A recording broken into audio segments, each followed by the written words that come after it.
Hey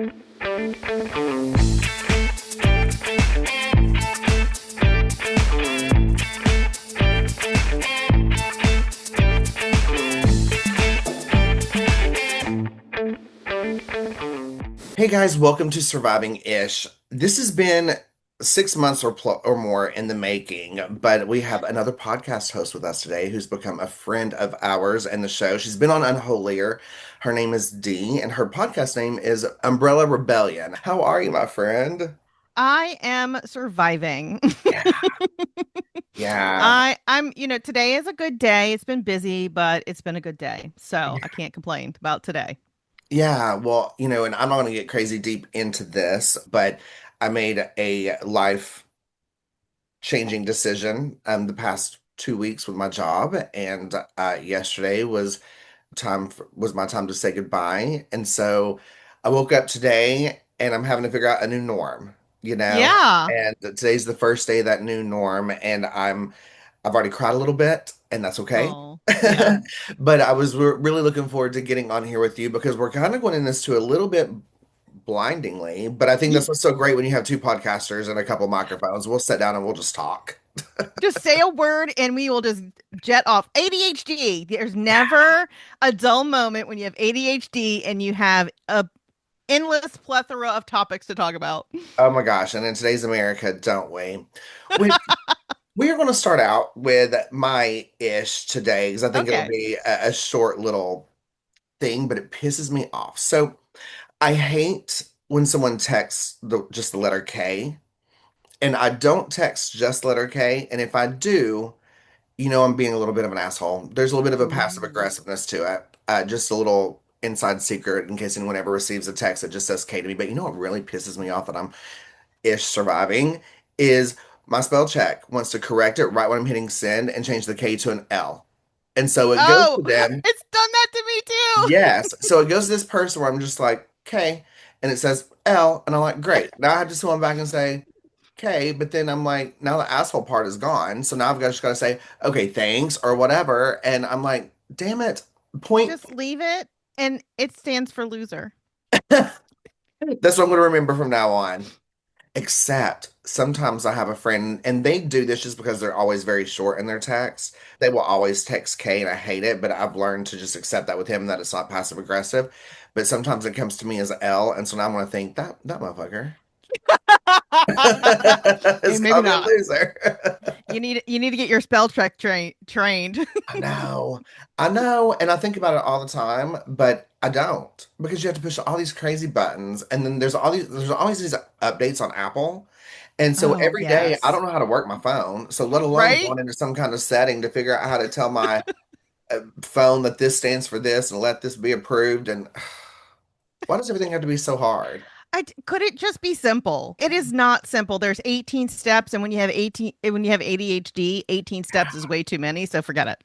Yeah. So I guess we're stuck with L as a text message. I do have a question because being a podcaster, this question's on my brain. So how do you feel about KK? I don't, I've never used it. Okay. I've had a couple of people send it to me and it, I don't love it, but I feel Mm, like it's a little bit more, there is, I wouldn't take it as passive aggressive.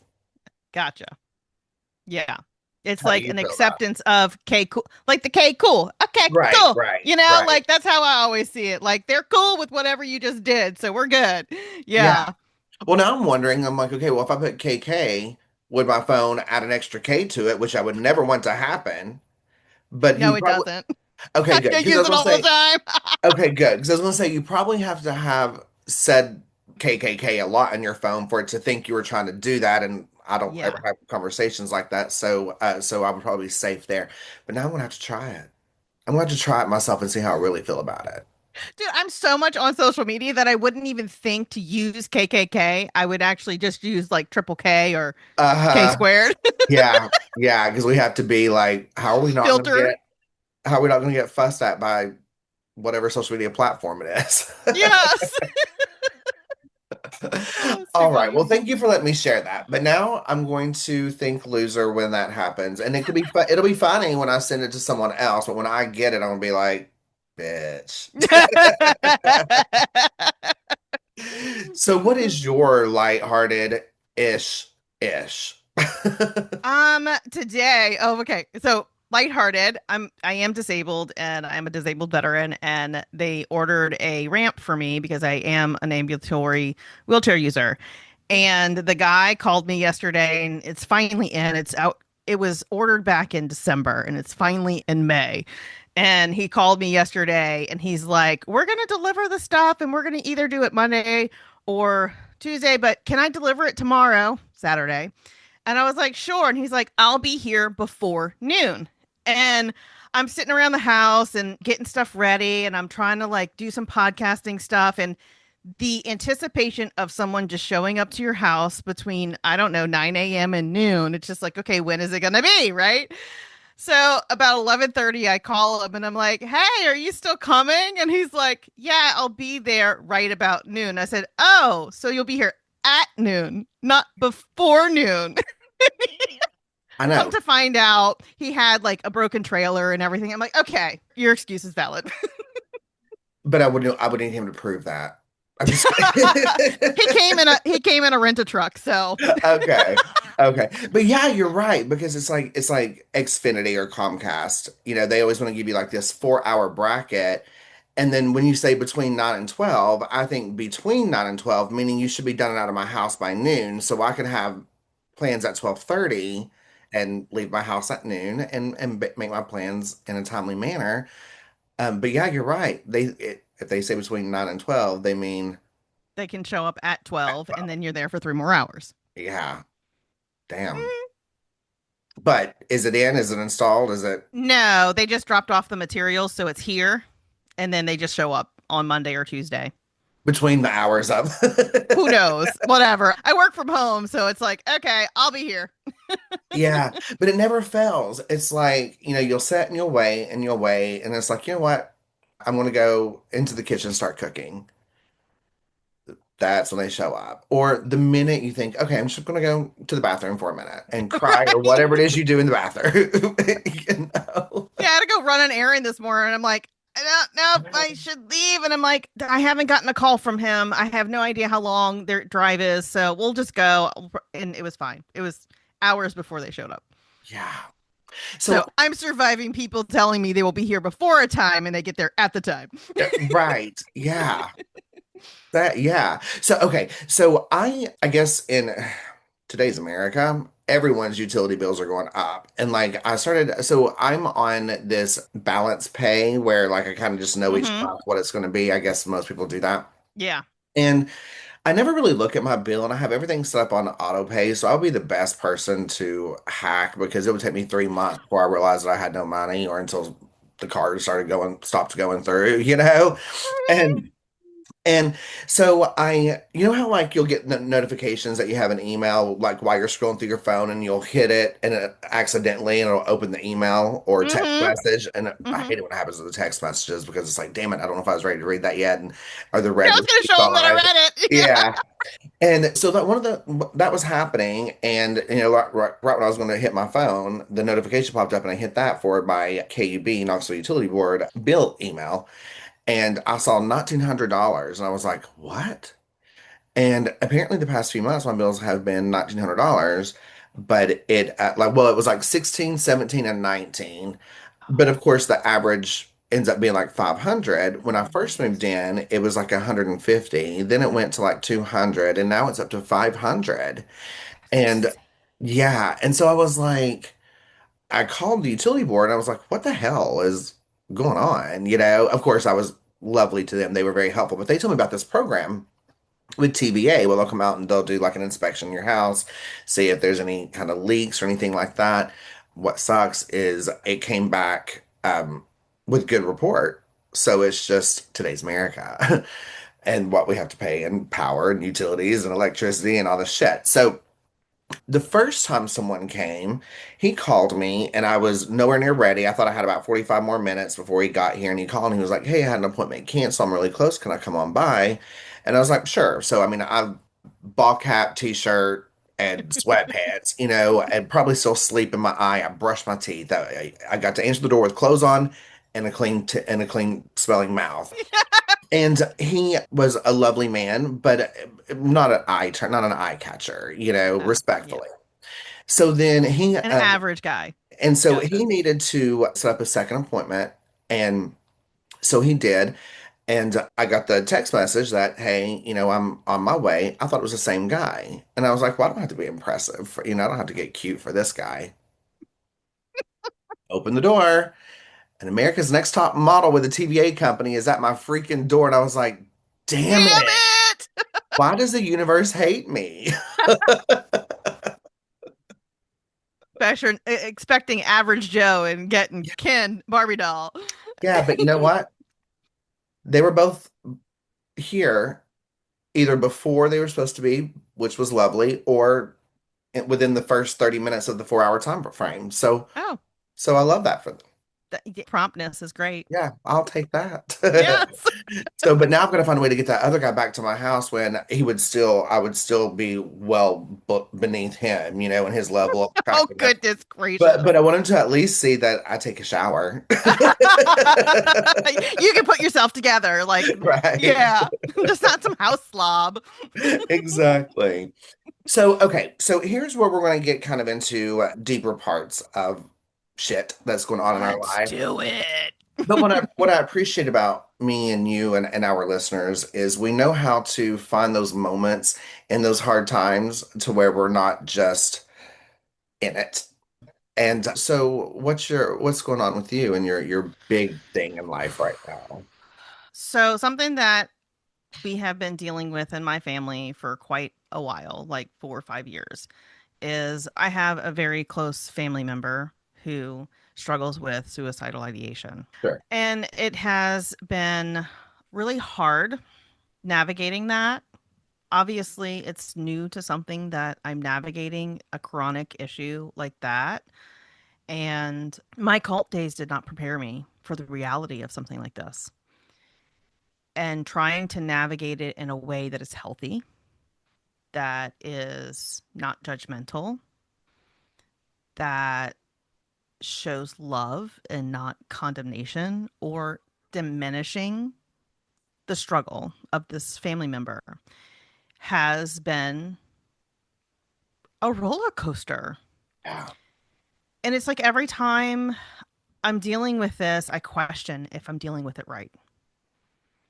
And then accepting the fact that the next time, maybe the last time, Yeah. was really hard.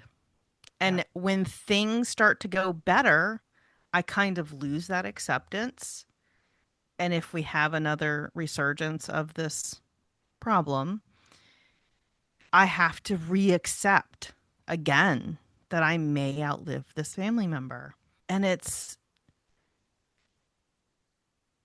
I cannot describe to you the emotions of loving someone so much and seeing them struggle to the point where they don't want to exist and what it does to you as a person.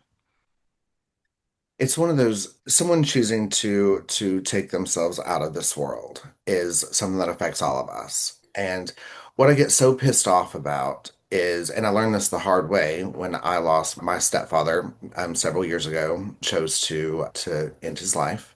Oh, I'm so And sorry. yeah, and my mother, found him and Mm, tried to save him, and that's a whole different set of trauma on top of the loss, and I found that people, I've always heard that when religion's involved is it's the biggest sin. And I'm sure, coming from a religious cult, yours was a religious cult, right? Yeah, yeah. okay, I thought so. Which to the listener, we'll talk more about that in the end. But, we always hear about how it's the most selfish act. And that burden to put on someone when they're probably thinking, and I can't speak for everyone, but they're probably thinking that this is best for everyone. They think it's the Hmm. most loving act. And so to deem it as the most selfish is very irresponsible of the survivors. Hmm. Yeah. And also, if dealing with this on such a personal level, I'm getting to see some of the mechanics or the thought processes behind this decision because we talk about it after, right? We're very open and we're, as far as I know, we're very honest. And this person has neurodivergence, which makes it existing in the world a lot harder than many people.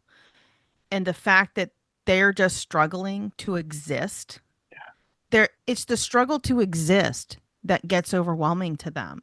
And to just think about that for a minute, to sit in the thought of what if I was struggling just to exist in a world that was not built for me? How would I handle that? And the being able to see that it's not about selfishness, it's about overwhelm. It's about how our society is not built to support people. It's how our our sense of community has eroded. We, like my family doesn't have a very strong community because we isolated ourselves in a cult. And so when people need support, where do we go? There's nowhere for us to go. Like there's social supports and stuff. We live in Louisiana. They're not a whole lot. And, a lot of it is throwing solutions at a problem, and the solutions don't fix the problem. And the things that would work are not available. Yeah.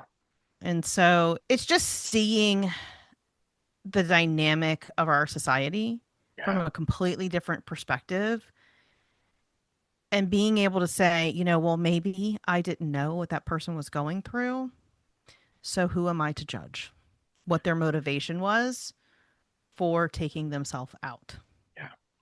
Yeah. I mean, the situation with my, excuse me, with my stepfather, it completely changed my thoughts. Now, I have shared this story before, but to give you a little bit of the cliff notes, like I was the last one to speak to him. Mm, I did not have the best relationship with him, and when I went, I had to drop something off at my mother's house. She was gone to the store. When I went in, he was sitting in the living room in the dark. And I didn't think anything of it. I came in and I told him, I said, "Hey, make sure mom gets this." And I turned around to leave, and he said, "David, thank you for taking care of your mom." And I said, "Someone has to." And I slammed the door and I left. And ooh, that's when he went downstairs. And wow. and how we know what happened in this time frame is my mom was just gone to the grocery store. She was gone maybe Right. an hour, and I had actually passed her pulling out of her street, pulling onto her street. We waved. So so I truly was a lot like that was the last thing that he heard. Wow. Now, I don't carry that guilt and shame and blame with Good. me. It did take a little bit of time, right? Yeah. That first initial shock when my brother called and was like, he just, he was just found. And I was like, I did this. Right. But I did learn quickly how to, relieve myself from that. But there Mm-hmm. was something that you said that just really stuck out to me. You said that, and I'm not going to be able to say it exactly how you said it, but like when time passes and there hasn't been another attempt, that you kind of let your Mm-hmm. guard down, and you Mm-hmm. think, okay, we're cured, we're better, we're whatever words you put with it, and then it happens again, and you even as the survivor, as the helper, are back to square one, and so it's almost like if someone is an addict, maybe, right? Like you're never fully cured.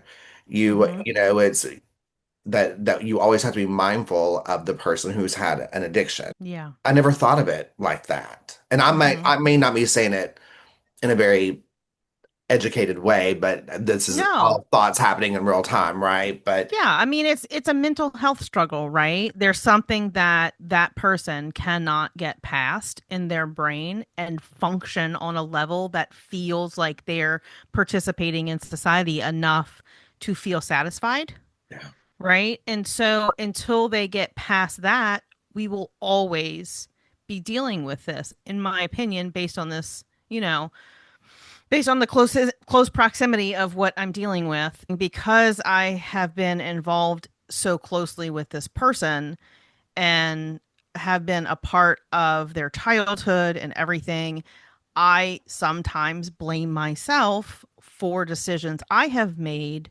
in the past. Did I enable it?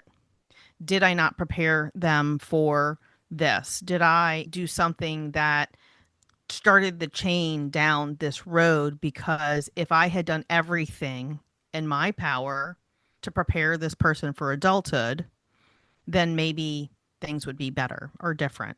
And it's something I struggle with, and I'm not there to where I don't question that all the time, especially Sure, because we're still dealing with it. sure. But I know that in the grand scheme of things, we all deal with outside influences that also direct our decision making. Yeah. And when I left the cult, I didn't have the tools I have today. Mhm.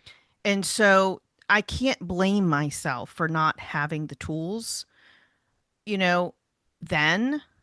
And all I can do is use the tools now. Right. And then as people grow and they get more mature and they enter adulthood, you have to shift the responsibility from being responsible for that person's care to taking your responsibility off of that. And that's hard. Very hard. That's hard. I'm just going to let this person go and they may drop off of a cliff. Yeah. Oh, wow. Like It's that's extremely hard. hard, but I think too that I try to look at things, like I don't have children or I'm close to my family members, but they all have their own lives. Like luckily I'm not in a place where I'm dealing with this with any of the kids or young adults in my life. Mm-hmm. But that doesn't mean there's not going to come a day, and I'm going to Right. wonder, could Uncle David have done this? Could Godfather David have done this? Could Brother David have done that? Brother David sounds too preachy, sounds too church-like, so we're not going to go with that one. Could Oh, sibling David do church. this? You know? Yeah, I was like, oh, Brother David. No, I'm not going there. It's I try to one of the conversations I had with my mom, and I know this is Mm-hmm. going to be completely different, but when I was recovering from my hate crime attack, my mom said, David, she said, when you came out of the closet, one of the things that I told you is that I was just terrified of the world around you, and I'm not always going to be able to be there to protect you. And Mm-hmm. it's almost like when I got to 18, 19 years old, 21 years old, I'm a grown man. I hadn't went through any of that stuff, and so I thought Mm-hmm. I'm in the clear. I don't know why Mm-hmm. I thought that once you reached a certain age, if you made it past this age and and you didn't get beat up in college, you didn't get beat up in high school or whatever, then you're good. Right. And I was wrong, and so my mom ended up Yeah. getting that phone call. That was Mm. her biggest fear. And she had even Yeah. said kind of like, that you had said with your family members, you get to Mm. that place where you kind of let your guard down a little bit and you think, Yeah. okay. My mom was thinking David's grown. He has a great network around him. He's Mm-hmm. confident in who he is. He's secure. And her guard was down, and then she gets that phone Yeah. call. I And so know. it's one of those things where, my mom was even saying, like, should I have done this? My family is Mm-hmm. not anti-gun, but we're not like rah rah, go get your gun. Like my brother hunts, my dad hunts, they have guns. Mm-hmm. My brother has called me and they let me know 100 times that, hey, I want to go teach, your nephew how to shoot. If you want Mm-hmm. to come and learn, especially after my attack, let's do that. But I'm Mm-hmm. like, no, I'm not ready. And that's the last we hear of it. Doors always open kind of thing. Yeah. And so my mom went through that whole like, should I have put him in karate? Should I have Mm-hmm. said, no, you have to have a gun, but that's just not who we are. But I Right. think that one of the things that was so important for my mom to even realize is that if she was able to inherit some of this blame, then she was able to correct it. Right. So Mm-hmm. if Mm-hmm. she knew where she went wrong and she was the one that fucked all Mm-hmm. this up for me, she'd be able Yeah. to go back and redeem herself and maybe Mm-hmm. fix it for my siblings or my niece, Right. her grandchildren or whatever to not repeat that Right. mistake. She was able to be the bad guy and correct the bad guy. That's not the truth. Right. The truth is when my mom was becoming an adult, my grandmother didn't know everything. Yeah. Like my mom didn't know everything to teach me. I'm not going to know everything to pass down to whoever trusts their kids around me to teach them Mm-hmm. anything. And I Right. mean, you can trust me. They're going to have a lot of fun with me, but they may not learn a lot. Right. They're gonna learn how to have fun. That's important for Right. kids. Very important. So I can understand and in a sense relate Yeah. to what you're feeling, but I think that sometimes we just need the bad guy. And I think that's Mm-hmm. why we are so easy. I think that's why there's a lot of wrongful convictions when it comes to like Mm-hmm. true crime, because the moment we say you're the bad guy, then we Mm-hmm. know this bad guy's behind bars. This problem is now fixed. We The have an problem is answer. solved. Yes, because we're a solutions-based society. Go figure. Yeah, Except we don't look for the solutions that are actually going to work. So, exactly. whatever. Exactly. Well, so and let me ask you this too. You were active military, Hmm. and so of course suicide rates in Yeah. service members. Did is this affecting you differently? I mean, and I don't mean different as in one's greater than or less than, but just differently than the people you had served with. That like, did you have any of these suicidal experiences with any of them? I have not personally served with anyone that I'm aware of that committed. When I was stationed in Korea, I was in ammo and I did inventory. And so every couple of months, I would inventory the law enforcement section, security forces. I would have to go into a filing cabinet and count the remaining bullets from an attempt from a service member. And so that's the closest it's ever hit me. And that was a reminder every 3 months of what happened and that that case was not resolved at that time because the weapon was still in evidence, right? And I was 20 when I was in Korea. And um which God, now that I'm thinking about it, that year was just the realization that people could die. My mother had a child thanks to the cult. I love my sibling. But they did a reversal, and I don't know if you saw Shiny Happy People, but in one of the episodes they have a bunch of mom and dads and small infant children up on the stage, and that was a celebration of people who had either their tubals or their vasectomies reversed and they had babies for the quiverful movement. So we called them reversal babies. My youngest sibling is a reversal baby. They are 20 years younger than me. And my grandfather had a stroke a week or two later, or days later. I don't know. It was, yeah, a couple weeks later, my sibling was born. My mother almost died in childbirth. And then while I was in Korea, my favorite older cousin became sick with leukemia and died while I was on midterm leave. Wow. So, and then that whole thing with the suicide and service and stuff like that. And so it was just like, and I was scheduled, like I had orders to go to Germany after that. And once all of that stuff happened, I was like, no, I need to go closer to home. So I drew like a 5 hour circle around New Orleans and I said, what bases are there? Because I was originally stationed at Barksdale in Louisiana. Thank you very much. Had to go back to Louisiana. And I was like, I don't want to be in Louisiana, but I know I can do that 5 hour drive, no problem. So I wound up in Panama City. Wow. So, but yeah, it's like that those events really changed my mind about being away from my family. And it's kind of crazy how events like that or multiple events can just change the trajectory of your life. Yeah, I mean, like you said, it's you realize that people are going to die, but like what hit me with that is like it's not just people that are going to die; it's your close knit family. Like when I say people are going to die, I think of like someone over here in this state that I don't even know, but no, it's and not just the people that I know. We're all going to die. Yeah. Like I remember when I had that realization at a very young age. Hmm. My grandmother, my dad's mom, and so it was my grandmother, my great grandmother, my great aunt, my little brother, and I. We were hit by a drunk driver, Oh, and it killed goodness. all three of the women in the car. My brother and Oh I, my we were goodness. pronounced dead several times. Like our car accident was the first one in Tennessee to be considered a vehicular homicide by a drunk driver. Like those laws were passed in my family's name.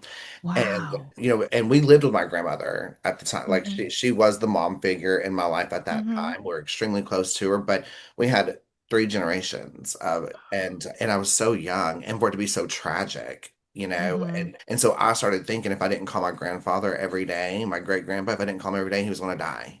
And then I even Mm. had a religious family member that that would sometimes use that in their power. They would say, "Well, Mm. you can't Yes. move in with your mom because you won't get to see Papa every day, and you're the only reason you and Brandon are the only reason Papa stays alive."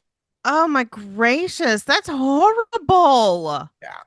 That's so manipulative to children.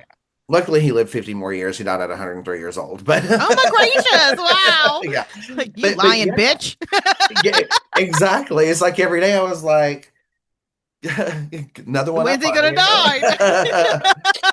you. So okay, so this is like taking it back a little bit to the suicide thing. I don't want to make this more political than you want to, but of course I have started doing like the little political-ish episodes where I'm trying to educate myself along the way, Hmm. because there's a lot of political terms I don't understand, and so I'm trying to Hmm. like educate myself and spit some facts. And of course, there's sometimes a little judgment, wittiness in there too, but that's the whole thing.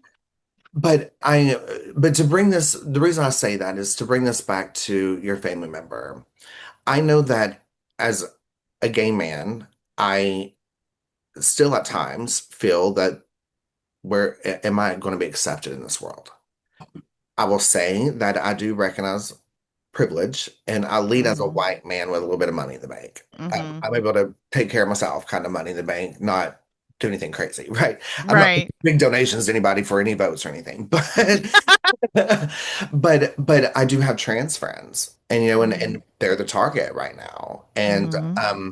but even and I'm not trying to say your family member, but you said neurodivergent, and Hmm. there's a big thing right now in politics where they're talking about mental health and what caused it, and so it's like, is this playing a factor here in the world, here in this a certain Republican, a certain political party say these horrific things because I know that I've heard the things of their what I had said that if anybody that was on Adderall and antidepressants are going to go to a certain camp. Well, I'm on all of those things.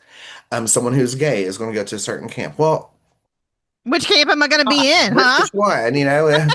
Like, and then when I hear like the trans or people who I don't say that trans, the trans community, trans people, and then it trickles down to like when you're talking about the antidepressants, the medications, did you take Tylenol while you were pregnant, and that's what made and all that bullshit. So is that playing any kind of role with your family?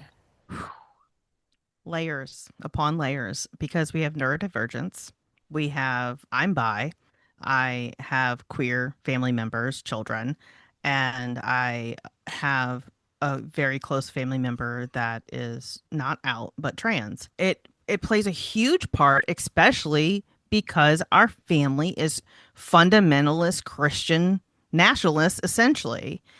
And I've pulled away from that.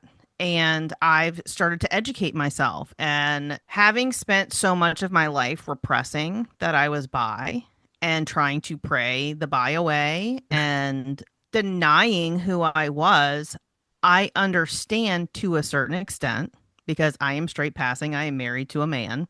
I understand to a certain extent what they are going through, but add the layer of I have to hide this from the government because I'm scared of what they're going to do to me. Yeah. I'm disabled. Do you know how much they hate disabled people? I'm a disabled veteran. Do you know what they're doing to the veteran community and our veterans' health? Like, I'm a government employee.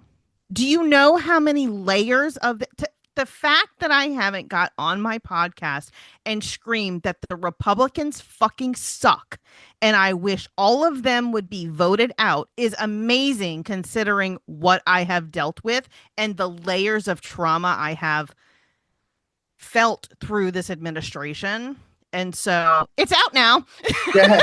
Well, and you heard it first here. But Being in Louisiana, it's even worse because our governor is a Trump boot licking. ignorant.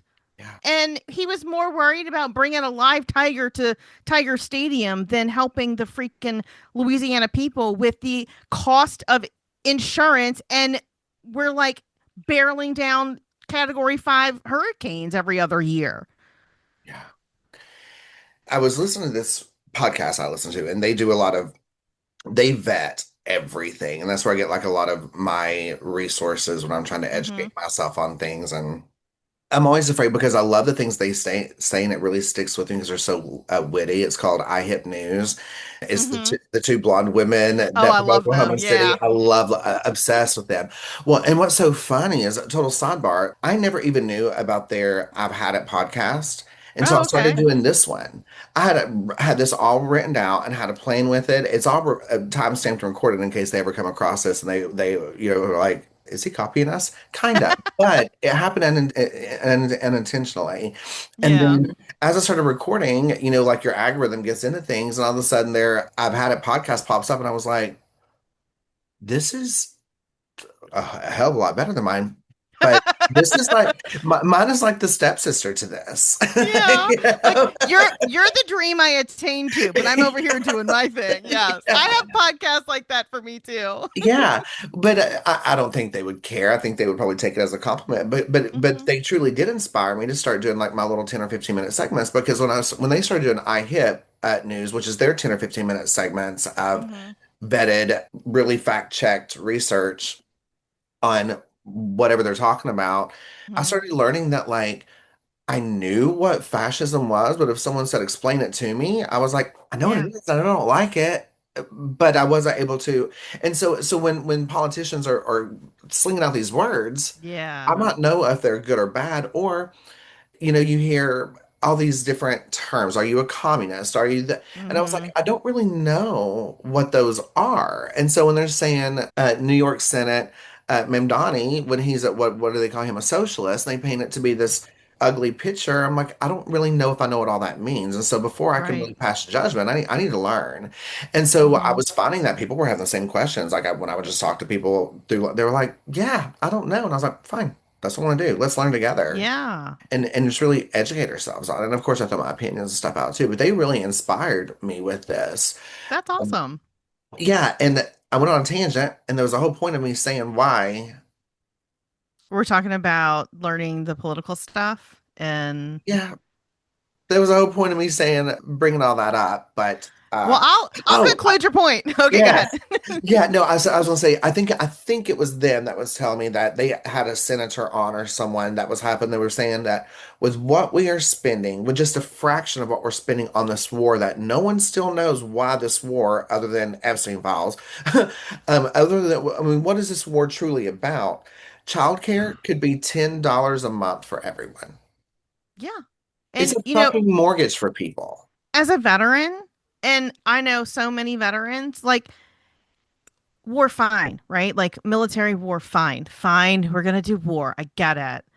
But like have a plan and don't leave your freaking military members out there starving on freaking expired MREs and getting half to the third of the calories that they need to fight war. How the hell are we going to win a war if we can't feed our freaking war fighters? Like, seriously, like, no plan, no execution. The person who is in charge of this happening is a freaking failure. Guess who that is? Fucking Keg's breath.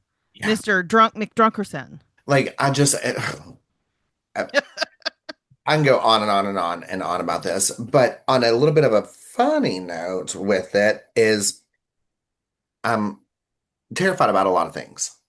But Donald Trump, I'm like, here's another thing. Here's, I have such a hard time putting respective titles to people who I do not respect.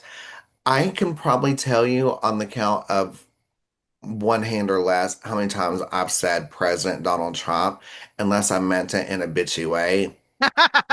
Like I Yes. cannot put these Mm-mm. senator, these congressmen, these security of war or whatever it is, Secretary of Defense, secretary of because the it is not a legal change of title. Thank you very much. exactly, exactly. Like I cannot, you're Pete Hegseth. You're Donald Trump. You're Trump. Hmm. You're, you know what? Like, I just cannot put those respective titles. And I almost feel like if we break those away, because we're groomed and trained to when you hear Yes. Mr. This, when you hear Sir or President, when someone calls you president, you immediately think this is the fullest of respect. You know what that reminds me of in Christianity, how they say love the sinner, not the sin. Oh, fuck It's that. like respect the title. You don't have to respect the person. I'll tell you, like I was in the military under Clinton and Bush too, right? And I could respect Clinton's position as president. Absolutely. Yeah. And I was a Republican then. I was a Christian nationalist then. And I could respect the position of president with Clinton. Despite his failings, I kind of lost respect for him then, the whole Monica Lewinsky thing. Sure. And, like, and that was something that a lot of the evangelicals were up in arms about was, that whole Monica Lewinsky thing. And then we look at where we're at now, and I'm like, where's that ire now? Where's that now? Where's Because that now? morally, I have no respect for Bill Clinton when it comes to Monica Lewinsky. However, Hillary chose to stay with him, not our business. Oh, she knew Um, who he was before then. oh, 100%. But he, Monica and he were consensual adults. Whether, But it wasn't consensual because of his position. well, that's true. That's true. It's abuse of power. I mean, that's the Yeah. highest ranking abuse Yeah, of that's power if you're true. ever going to have one. Yeah, that's true. And granted, it's been so long since I've actually studied up or read about them. And I was so young when that Yeah. Oh, happened. I'm sure you were But just an infant. well, well, no, but I mean, and actually, no, but when I say young, I mean like I was not in the political world because it was one of Yeah. those things where my family they voted, but it was like almost like if you're a Dodge person or a Ford person. Like Yeah. we're not going Yeah. to like everything about every brand, We're but just going to vote on the party line. yeah, and Yeah. but no one's lives were truly at stake like they are today. Yeah. Now granted, there has been progression, where, Hmm. gays can get married, at least as of today. Who knows by the time this For episode comes now. out. But I mean, there has been things, but no one has had to sit and think and worry like we are right now about Hmm. ourselves, our friends, Yeah. our family members. So when I say young, I guess I meant more of like the naive to Republican mind or to political mind. Yeah. No, I was just making a joke because you always joke Oh, with Jenny. oh yeah, yeah, 100%. Yeah. Oh yeah, you're right. You're right. I didn't even think about that. Got to But make sure I'm appropriate with your age so we can make sure that we yeah, maintain that joke throughout all podcasts. absolutely, absolutely. So thank you for understanding that. And it is not a joke. Jenny is a lot older than me. I have to make sure I said that to her. But it was really funny when I went and visited her a few weeks ago. We thought that we were just like a couple months apart. It's actually a few years apart. I Oh, am younger than she realized. Yeah. well, good for you. Yeah, we truly You learned have that. established that you are younger. Yeah, and more than just a couple hours.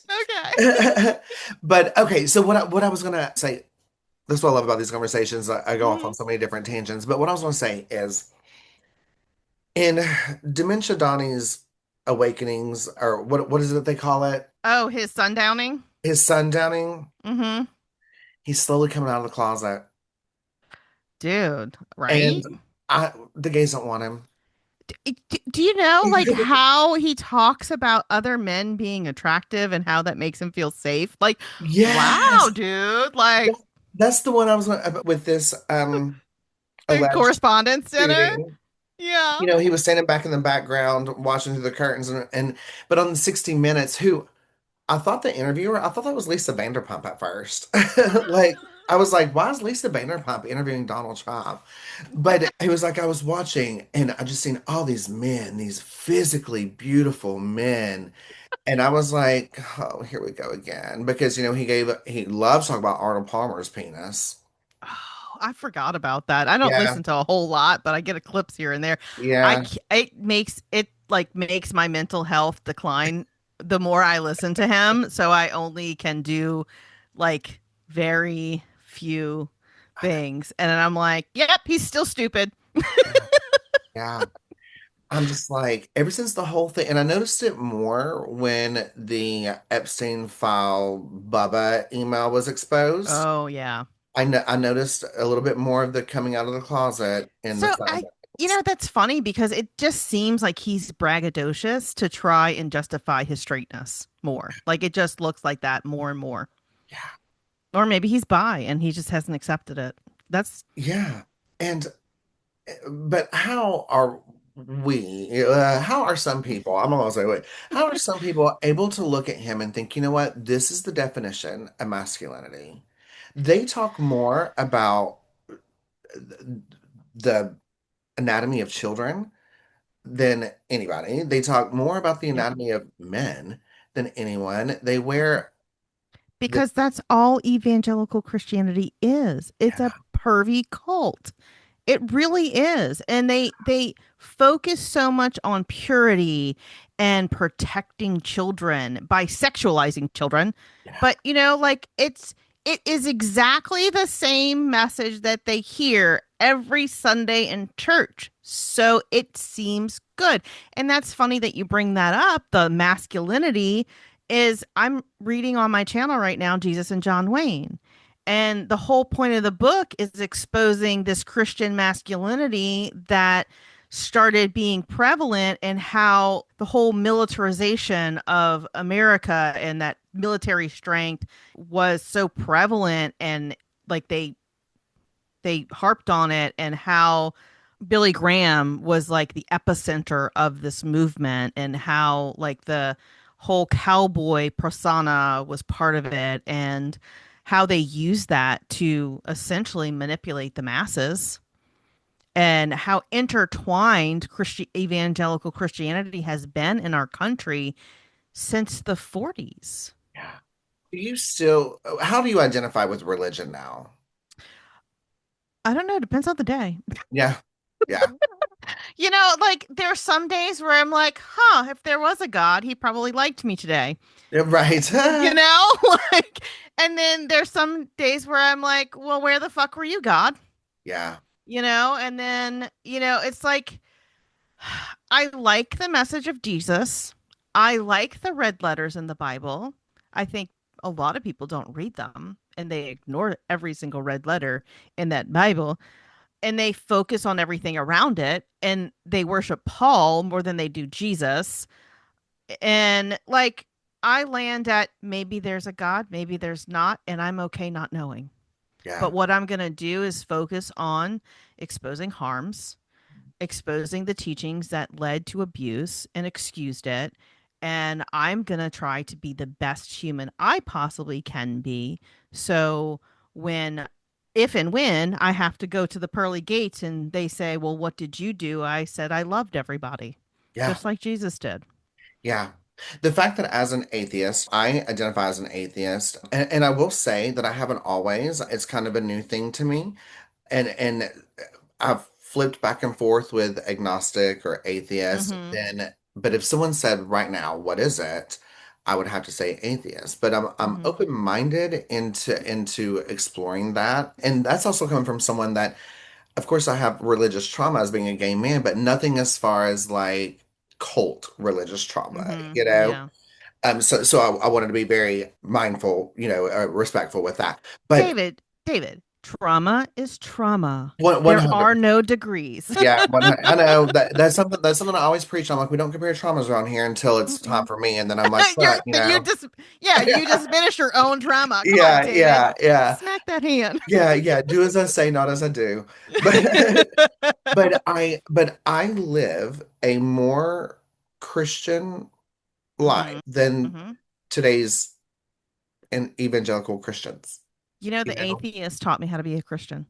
right? That's who I learned how to be a Christian from because it wasn't fundamentalists.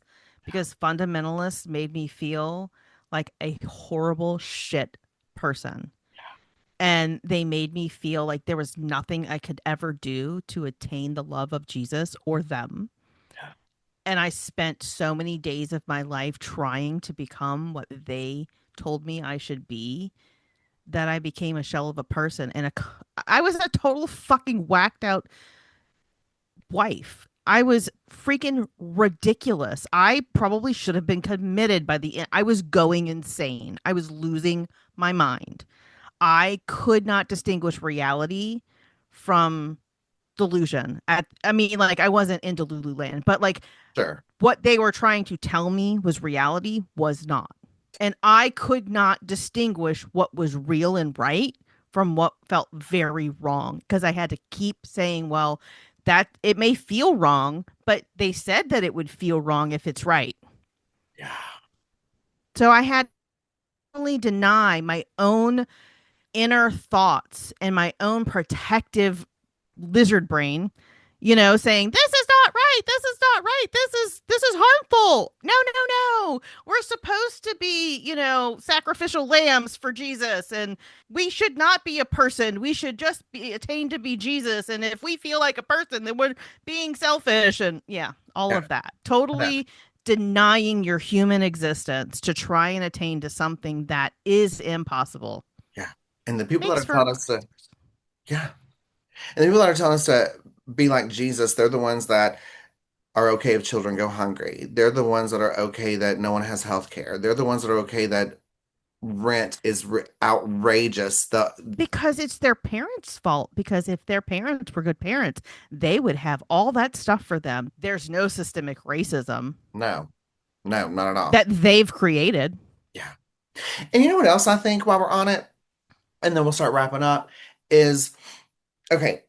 I'll preface with I've never read the full Bible. I Neither have know, I. right? I know a little bit of Most of it, it, but not all of right? it. I really like Lilith or the story of Lilith. Mm-hmm. We've got an expert that's going to be coming on to talk about Lilith with us Oh, on cool. the lives. And something I would like for you to put a pin in and have in the back of your mind that maybe you and Jenny can connect on is you mentioned the documentary Happy Shiny, People. happy people. Okay. Mm-hmm. Jeannie and I had thought about doing a series where we would watch an episode and Oh, then do a live where we cover it. And okay. so since you've watched it and Mhm. can relate to it, that'd be fun for you to join us. Be like Oh, I would love to. three worlds colliding, you know? And Yeah, yeah, that'd be so much fun. So we'll have to start a chat and talk about that. But absolutely. here's a theory that I have. And it's still in the workshop process, and I'll never probably work through it because I really don't care that much. But I I think that the Bible is maybe full of some good stories that are fables that to try to teach you how to be a good person, right? But I also think there's a huge power dynamic in it and in a way too. Mm-hmm. And what it shows me is what I think is this. I don't trust that Eve is the one that ate the apple. I think I think Adam ate the apple, blamed Blamed it it on on Eve. Eve, and that's how the men got control, that the women should be a foot back, shouldn't be heard, and that way women have the least of control, so men can make all the mistakes and women get all the blame for it. If we are this fucked up in this world with the way men have ran it for this long, what's the common denominator? Men, Men, and I'm a men. man. Like, let a woman come in and let the women do the fucking work. And it's funny that you say that because, a lot of Christian fundamentalists that I was a part of, their whole like excuse for everything was it was a woman. Yeah, Everything. Your every, husband cheats on you, it's your fault. yeah, Your husband watches porn, it's your fault. Your yeah, husband isn't the leader that he should be. You're not praying and read your Bible enough. I got counseled by a pastor that my ex-husband's drug use was because I wasn't praying enough. While I'm trying to tell him I only get $40 for groceries because he's spending $40 a week on weed. And we could have more food for our kids if he wouldn't smoke so much weed. I don't care about the weed really. but It's the fact that he's not supporting us sufficiently because of the addiction, right, And I know right, people don't think you can get addicted to weed, but when you cannot function in life without being high, I kind of think it's an addiction. right. Yeah, absolutely. And we mentioned how we not again, not we, how some groups of people sexualize children. Mm-hmm. Every episode of Jenny's Unholy Air podcast I've edited, any live that I've done with her, anytime that religions come up in my show with people, it is the women And not only women, it is the little girl's Yes. responsibility to only dress a Yes. certain way to make sure the men don't look at their breasts, that the men don't get tempted into stepping out on their wives or Hmm. get lustful. And they're There telling is this to 12-year-old girls. there is no teaching of personal responsibility to men about their thoughts. Yeah, And there is no teaching of what is a natural thought versus a wicked thought, right? And like there it's just this is bad, you shouldn't do it, and if you did, obviously it was that harlot over there that made you do it. Like right. that is the It's whole about. entire teaching, and Mhm. the harlot could be a 3 fucking year old girl. Yep. Like it's insane. It is crazy. And you know what? I may just die on this hill. I think the Adam and the apple need to be reinvestigated. I don't trust it. It's got You it's know, got men written all over it you it. know what, and so does the Bible has men written all over Oh, it, and if in the perspective of the way that they have interpreted it has men written all over it, nothing but misogyny. all over it. And you know what? If Jesus had 12 men as disciples and they were strong and athletic like Donald Trump likes, there might be a couple of fruits in his basket too, you know?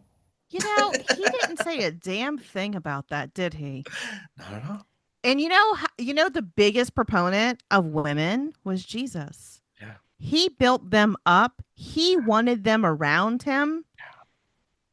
And so who else does that but gay men? I know not all gay men, but I think we just solved a couple things. See, when two brilliant minds get together, yes, you know. we Okay. can solve all the world's problems. Yes, we're gonna have to do this more often. Okay. I'm gonna share the link to your podcast Hmm. in the show notes, and I'm also gonna share the interview that you did with Jenny on Unholier. Yes.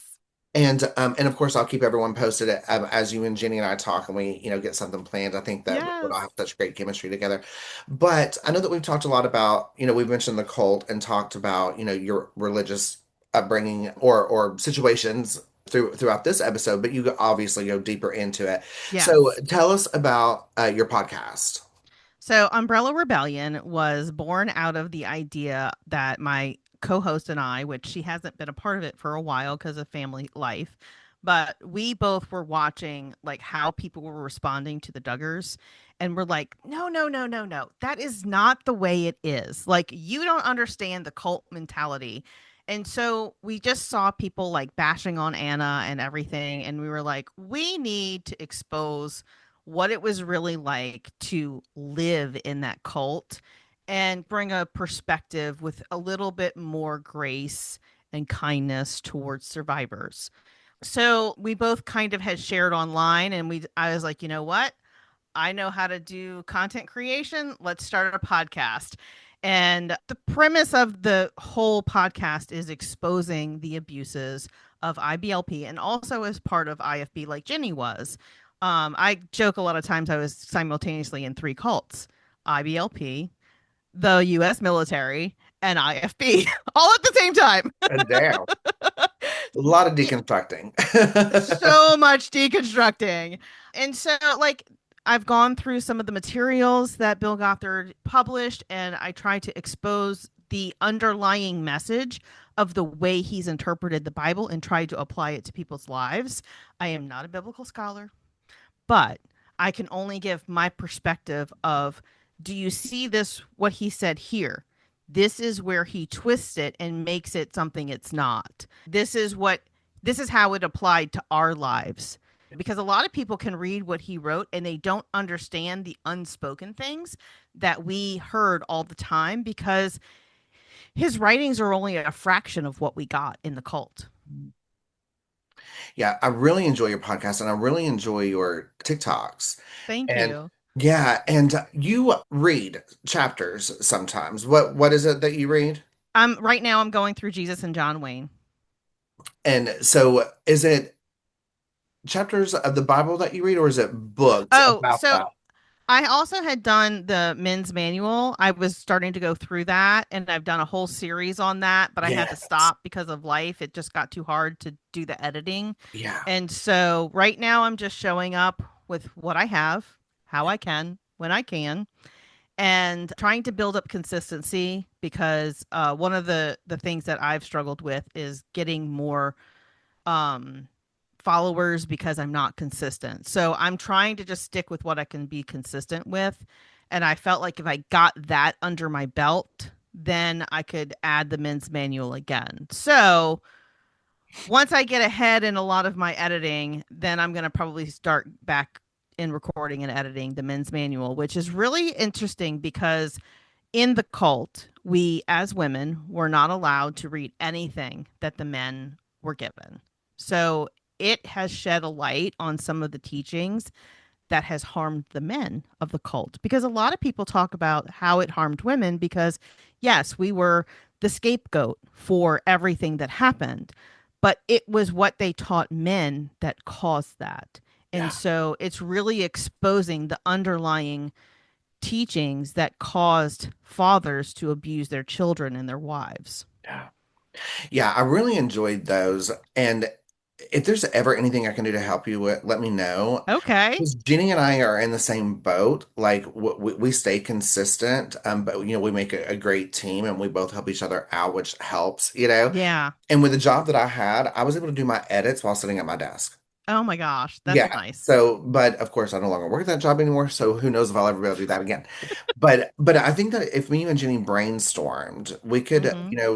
do something where we collaborate together and Yeah, start reaching each other's audiences because I would I love think that. and what I love about podcasters is we know there's enough room for all of us. It's not Yes. it's not a like, no, I want them to like my show. You can like all of our shows, like watch Well, all of us. every single one of us brings a different perspective Yeah, because every one of us have lived a different life. yeah, And it really bothers me when you have people out there that are content creators that want to corner the market on something. And it's like, girl, boy, you don't know half of it. So sit down, shut up, and listen to this other thing. But like, if we all promote and help promote, people will get exposed to different viewpoints, and there's exactly. some things that I don't understand because I didn't grow up in it that like Jenny Exactly. would understand better.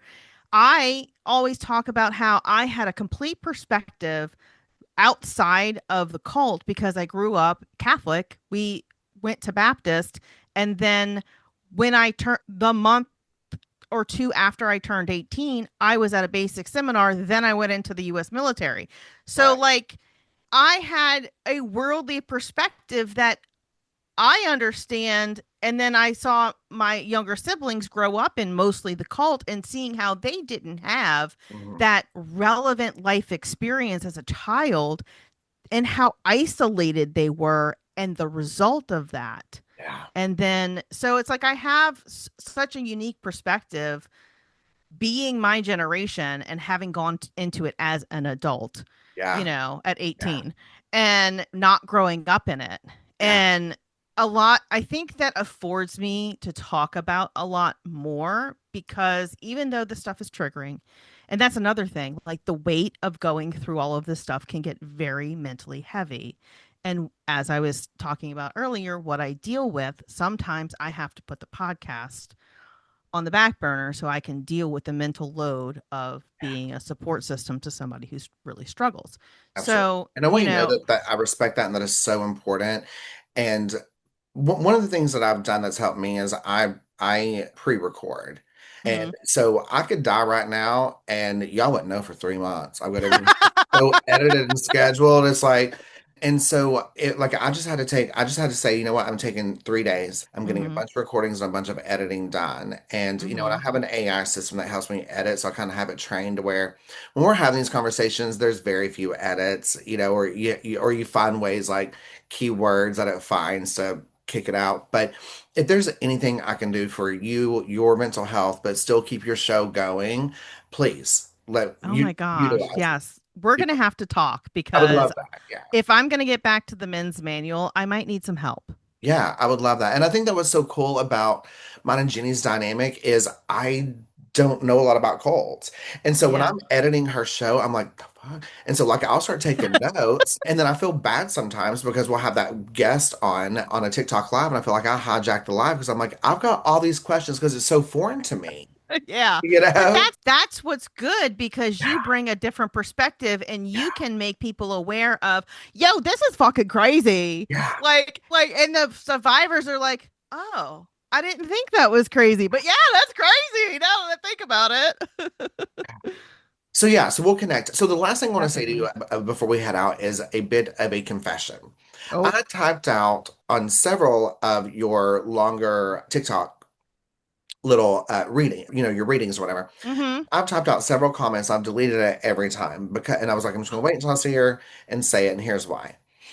I always want to say, you put me to sleep or I fall asleep to you. Now, if you're just reading that, it could be like, bitch, I thought we were friends. And you could have sent that to me in a text message and didn't plaster all of You that. didn't blast me on the internet. No, Right. I know what But you mean. but I love to turn on and listen to you because you have such a lovely, comforting voice. You are a safe place. And I like Aw. to fall asleep to noise, but I don't like it to play like Mm-hmm. all night.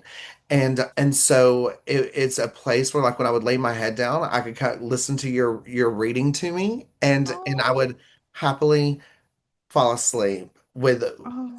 and so I could never find a way to say that with the few characters you have Mm-hmm. where it didn't sound like I was trying to like give you a K Bitch, you just put me to sleep. You're so boring. because I was Oh like if my there is God. any kind of troll, even though you would know my heart, you would know that Yes, all it yes. takes is that one troll to be like, or not even a troll, but I know that I have some people that are just so protective of me. If they saw something like that, Oh, they'd be right. like, warriors arise. No, I absolutely love that. And that makes me feel so good because one of the goals that I have is to be a safe place, especially for survivors, but anybody who has experienced trauma. And a lot of people, I've gotten comments about how we joke about trauma. Dude, if you can't joke about it, you haven't experienced it, I don't think. Yeah, yeah, You can't survive if you just take all of this stuff seriously. And honestly, laughter is a trauma response. So 100%. shut up, go away. Yeah, yeah. But no, that makes me so happy that Oh, I good. comfort you in my reading and put you to sleep. So that means that I lull you to sleep and then I'm in your subconscious. Yes. I know. I'm like, maybe she should start reading happy stories. Because, and it's not because you're a woman, but, so I'm not Mhm. blaming you because you're a woman. However, Mm.